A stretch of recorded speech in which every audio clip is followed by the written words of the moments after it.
kati na ngai nde bikamu.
Nzambe na yo nakokisa mona nani azali te mosusu azali te mpe akotikala kozala te yo nde Nzambe oyo monene.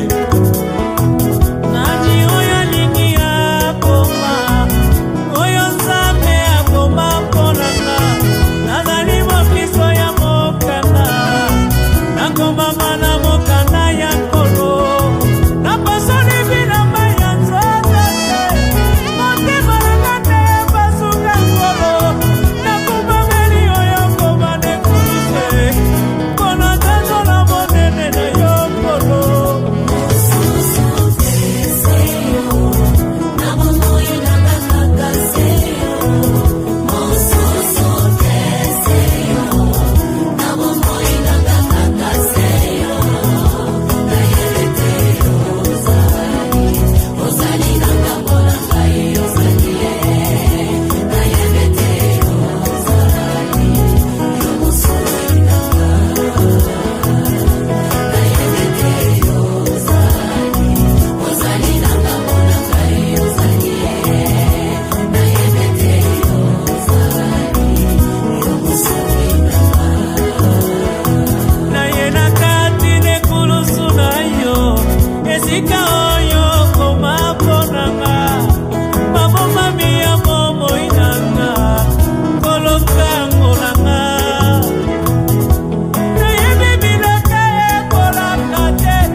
Say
mosungi nanga